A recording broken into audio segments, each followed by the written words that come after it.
안녕하세요 여러분. 오늘 하루도 평안하고 좋은 하루 보내셨죠? 우리가 매일 밤 구약성경에 나오는 그 예수님의 십자가 예표를 지금 살펴보고 있습니다. 여러분 구약성경 곳곳에서도 예수님의 그 흔적이 정말 많이 있죠? 오늘은 레위기에서 핵심이라고 할 수 있는 우리 16장 욤 키프루라고도 하죠. 대속제일이 십자가와 어떻게 관련이 있는지 함께 보겠습니다. 오늘 주님이 우리에게 주신 말씀은 레위기 16장 7절 8절 말씀 읽어드리겠습니다. 또 그 두 염소를 가지고 회막문 여호와 앞에 두고 두 염소를 위하여 제비 뽑되 한 제비는 여호와를 위하고 한 제비는 아사셀을 위하여 할지며. 아멘. 레위기의 핵심은 16장 대속제일입니다. 히브리어로 욤 키프루라고 하는데 욤은 날을 뜻하고 키프루는 속죄를 뜻합니다. 이스라엘의 신년은 음력 7월 1일 나팔절입니다. 이날은 나팔을 불면서 새해를 알립니다. 이날부터 앞으로 올 10일은 엄청 중요한 날이죠. 이날은 대속제일로서 1년에 한 번 이스라엘 백성 전체가 하나님 앞에 나가서 죄를 속함받는 날이기 때문입니다. 모든 죄를 청소하는 영적 대청소의 날이라고 볼 수 있죠. 그래서 7월 1일부터 대속제일을 위한 준비를 합니다. 그러니 이날은 정말 안식일 중에 안식일이 되겠죠. 이날은 아무 노동도 하지 않고 안식하며 금식하고 금욕도 하고 기도를 함으로써 스스로를 괴롭게 합니다. 그러나 속죄일이 지나고 돌아오는 15일 초막절은 축제처럼 즐긴다고 합니다.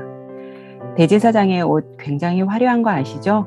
가슴에 붙어있는 판결 흉패는 12지파의 이름과 그들을 상징하는 보석들이 박혀 있습니다.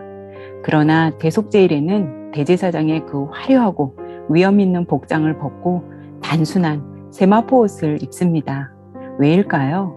전체 백성을 위해 제사를 드리는 사람이 대제사장이긴 하지만 대제사장도 죄인이고 한 인간에 불과하잖아요.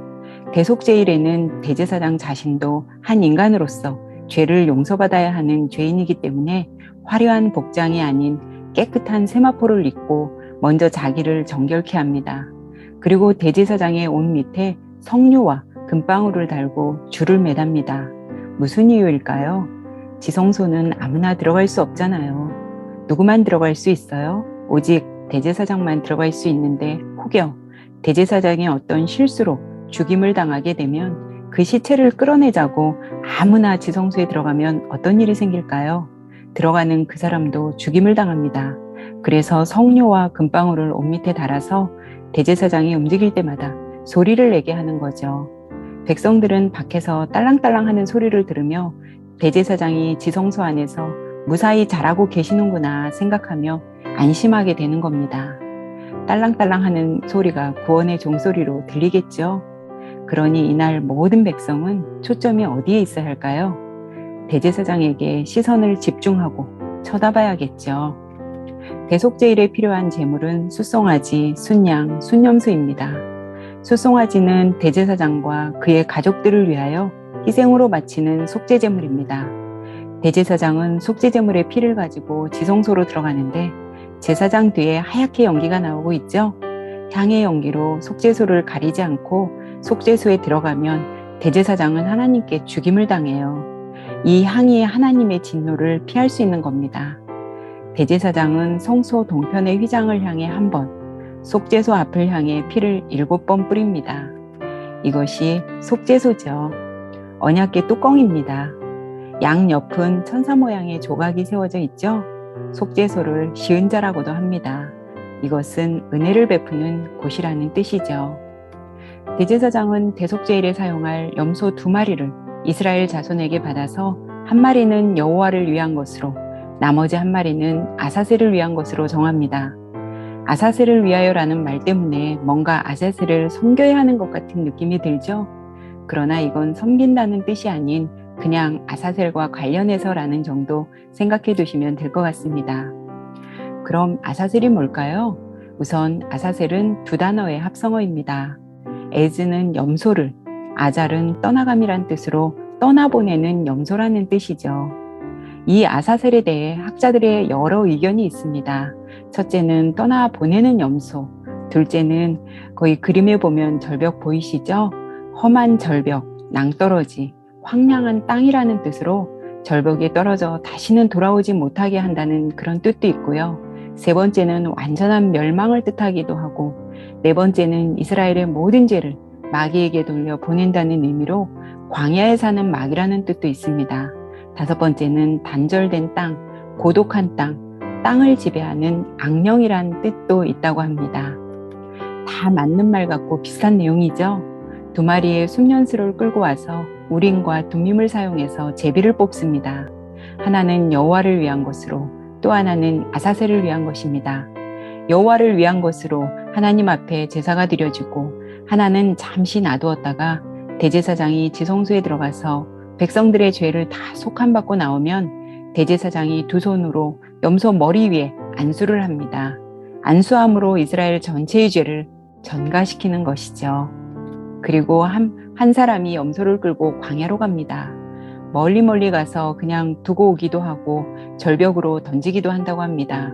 그러면 염소가 어떻게 되겠어요? 광야든 절벽이든 얼마 있다가 죽겠죠. 아사셀의 염소에게 이스라엘의 죄를 전가한 후 사탄에게 보내서 사탄에게 죄를 떠넘기는 것이죠. 죄를 멀리 떠나보낸다는 것은 이 불의가 다시 우리에게 찾아오지 않게 하고 죄에서 완전히 끊어버려야 주님과 결속할 수 있다는 것이겠죠. 그리고 염소를 끌고 갔던 사람은 돌아와 몸을 깨끗이 하고 옷을 빨고 진영으로 돌아옵니다. 예수님이 십자가에서 우리의 죄 문제를 다 해결하셨기 때문에 우리에게는 더 이상 대속죄일이 필요 없는 것이죠. 만일 예수님이 십자가를 지지 않으셨다면 아마 우리도 지금 동물을 잡고 제사를 드려야 하지 않았을까요? 얼마나 다행입니까? 대속죄일에 한 마리의 염소가 이스라엘 민족의 모든 죄를 위해 희생된 것처럼 예수님은 온 세상의 죄를 위해 대신 죽으러 오셨다는 겁니다. 그러니 우리는 십자가만 붙들고 살면 되는 거겠죠? 이사야서 53장 6절 말씀입니다. 우리는 다 양 같아서 그릇 행하여 각기 제 길로 갔거늘 여호와께서는 우리 모두의 죄악을 그에게 담당시키셨도다.